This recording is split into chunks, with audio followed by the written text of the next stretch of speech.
आज आम यह भिडियो षष्ठ श्रेणी राजनीति विज्ञान बहिर तृतीय अध्याय सरकार विषयर अभ्यास कार्य आलोचना करवा। एक नंबरटी कही निम्नलिखित प्रश्नगुड़िकर उत्तर 50टी शब्द दियो। क नंबरटी कही सरकार कहीं गठन करा जायछि। आंसर राष्ट्र शासन पर सरकार गठन करा जायछि।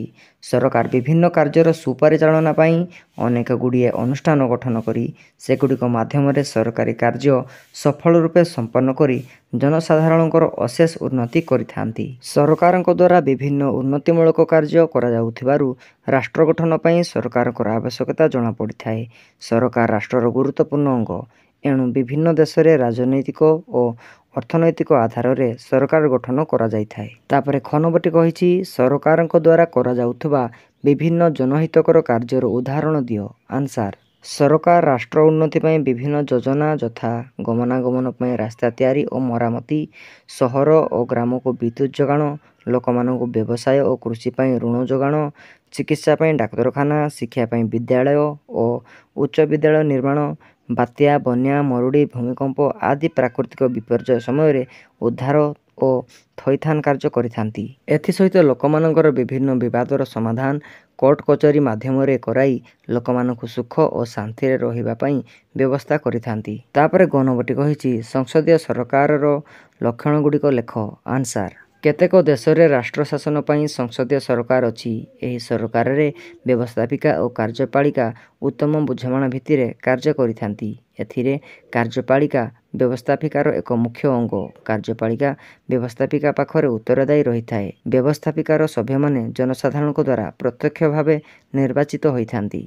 तापर घ नंबरटी कहिछि राष्ट्रपतीय सरकार और संसदीय सरकार मध्यरे एक तुलनात्मक विवरणी दियो। आंसर राष्ट्रपतीय सरकार एही शासन व्यवस्था रे राष्ट्रपति उभय राष्ट्र और सरकार मुख्य अटंती।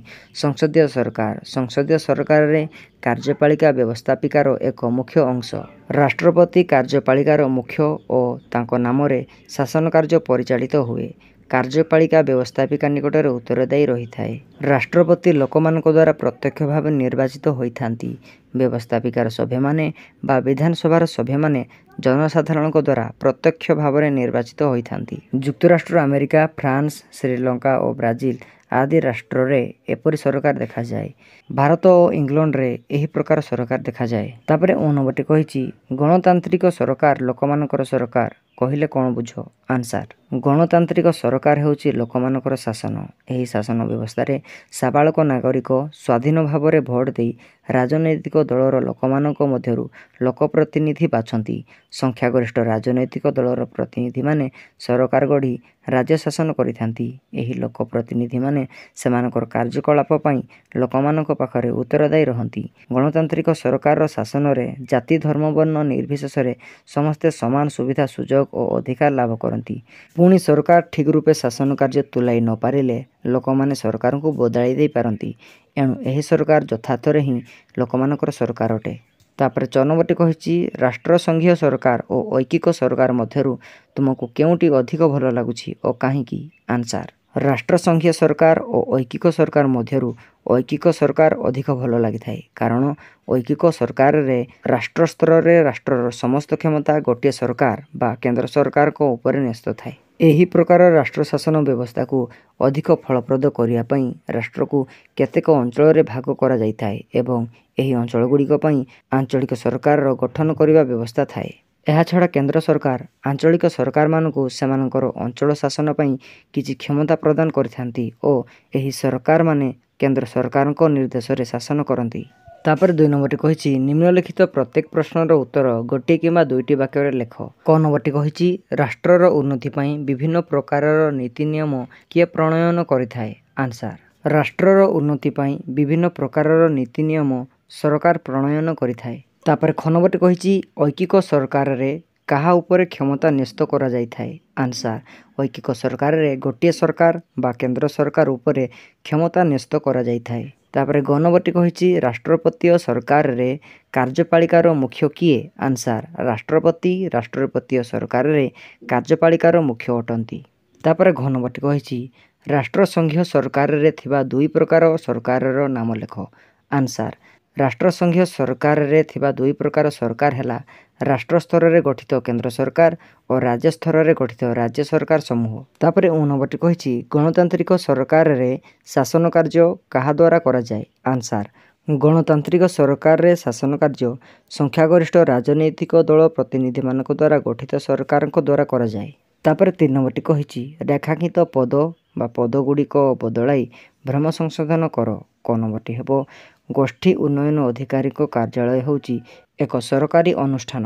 ତାପରେ ଖ ନମ୍ବରଟି ହେବ ସଂସଦୀୟ ସରକାରରେ ବ୍ୟବସ୍ଥାପିକାର କାର୍ଯ୍ୟପାଳିକା ଏକ ଅଂଶ।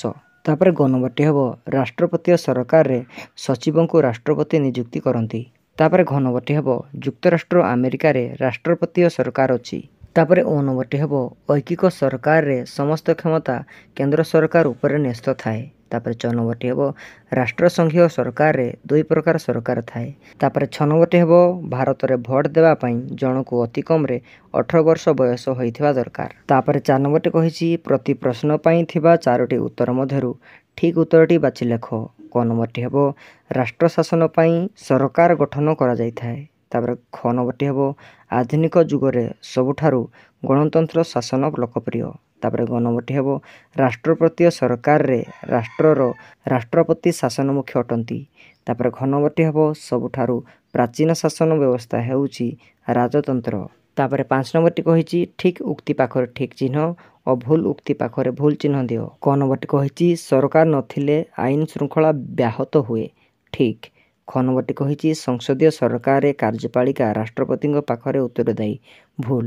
ଗ ନମ୍ବରଟି କହିଛି ଶ୍ରୀଲଙ୍କାରେ ଐକିକ ସରକାର ଅଛି। ଭୁଲ। ଘ ନମ୍ବରଟି କହିଛି ରାଷ୍ଟ୍ରପତୀୟ ସରକାରରେ ରାଷ୍ଟ୍ରପତି ପରୋକ୍ଷ ଭାବରେ ନିର୍ବାଚିତ ହୁଅନ୍ତି। ଭୁଲ। ଗଣତନ୍ତ୍ର ଶାସନ ହେଉଛି ଲୋକମାନଙ୍କର ଶାସନ। ଠିକ୍। ଯଦି ଭିଡ଼ିଓଟି ଭଲ ଲାଗିଛି ତେବେ ମୋ ଚ୍ୟାନେଲକୁ ସବସ୍କ୍ରାଇବ୍ କରିବା ପାଇଁ ଜମାରୁ ବି ଭୁଲିବ ନାହିଁ। Thank you for watching.